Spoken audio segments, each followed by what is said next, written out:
Ini maaf-maaf,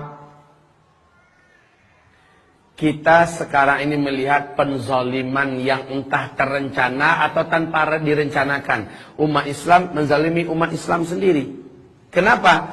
Yang ini dia mempunyai ciri khas pakaian, mempunyai ciri khas amalan yang lengkap dalilnya, jelas kitabnya, panduannya, bahkan Imam Syafi'i juga mengajarkan demikian. Sementara kelompok ini, yang satu ini, dan mereka mayoritas, mereka menganggap itu tidak ada. Atau dianggapnya yang ini adalah ciri khas Wahabi, ada pada dia. Akhirnya dia dikucilkan, dia dimusuhi, dia dibuang. Padahal kalau maulah jujur dan terbuka, yuk buka kitab fikihnya Imam Syafi'i.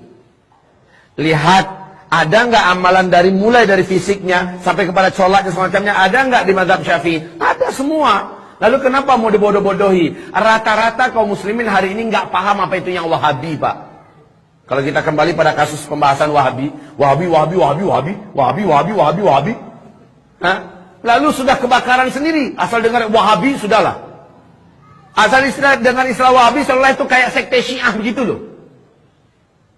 Saya juga benci dengan Wahabi.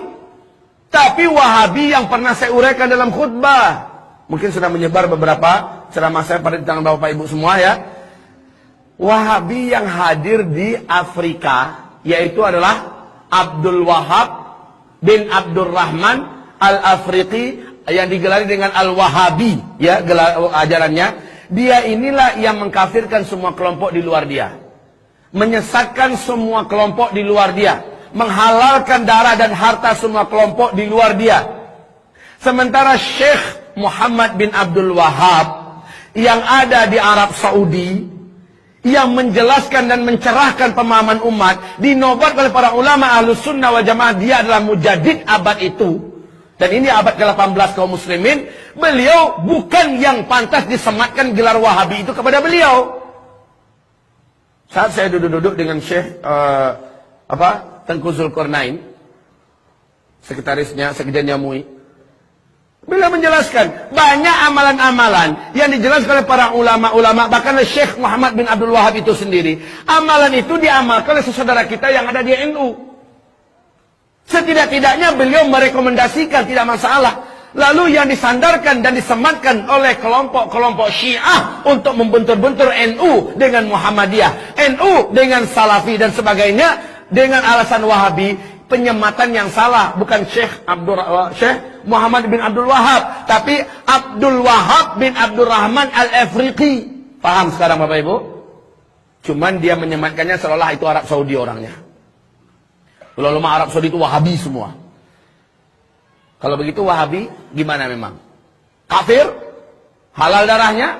Ngapain datang ke situ, ke Mekah, ke Madinah? Kalau memang iya. Ngapain pergi haji ke sana kaum muslimin?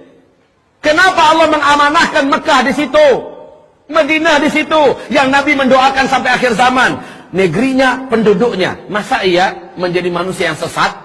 Kan cara berpikirnya sudah dikotori oleh orang Syiah, Pak. Saya menyalahkan Syiahnya. Saya menyalahkan Syiahnya. Sebab apa? Istilah Wahabi ini sengaja dibangkit-bangkitkan kembali oleh kaum Syiah. Musuh kita yang nyata adalah Yahud.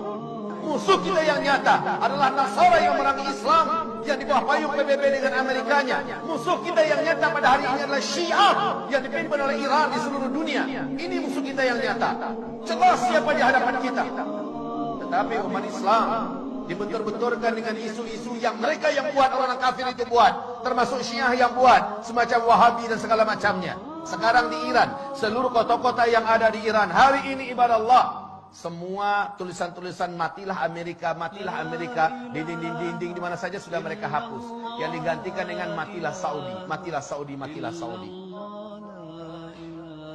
Lalu orang-orang muslimin di seluruh dunia, termasuk di Indonesia, berhasil dibakar dan disulut dengan isu Wahabi. Wahabi yang disematkan kepada Saudi. Disematkan istilah Wahabi ini kepada ulama-ulama yang bersumber dari Saudi. Ketahuilah hamba-hamba Allah, ini fitnah. Hari ini sekali lagi, isu tentang Abdul Wahab bin Abdurrahman Al-Afriqi di abad kedua dari kelompok komunitas Khawarij yang menganggap kelompoknya saja yang paling benar, di luarnya sesat seluruhnya. yang mengkafir-kafirkan orang, membidah-bidahkan orang pada abad kedua Hijriah bukan Syekh Muhammad bin Abdul Wahab At-Tamimi yang ada di Hijaz, bukan. Ini jelas mujaddid. Tetapi umat Islam ini dengan dalam buku yang ditulis oleh Muhammad Novelis, Zionis dan Syiah bersatu menghantam Islam.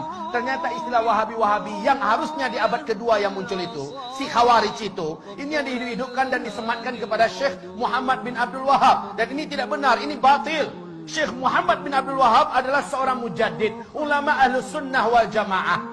Lihat seluruh bacaan-bacaan yang ditulisnya, lihat seluruh gubahan-gubahannya, lihat seluruh penyampaiannya, sama dengan yang ada pada umat Islam pada hari ini, baik yang dipakai dan diamalkan oleh NU, baik yang diamalkan dipakai oleh umat Islam yang ada di Muhammadiyah, baik yang dipakai oleh Ahlussunnah wal Jamaah yang ada di mana-mana.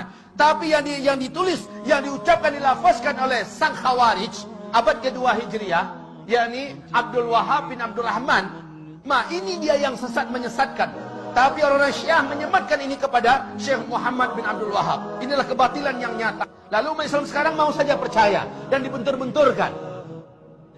Semua sifat-sifat Wahabi yang diceritakan oleh saudara kita yang menyebar di mana-mana 100% ada pada komunitas Syiah. Semua sifat-sifat yang ada pada Wahabi-Wahabi itu ada pada Syiah seluruhnya. Baca tentang Syiah, lihat perang-perang Wahabi, 100% ada pada Syiah. Yang maling mereka, yang teriak maling mereka dan mengadu domba sesama umat Islam. Sadarlah.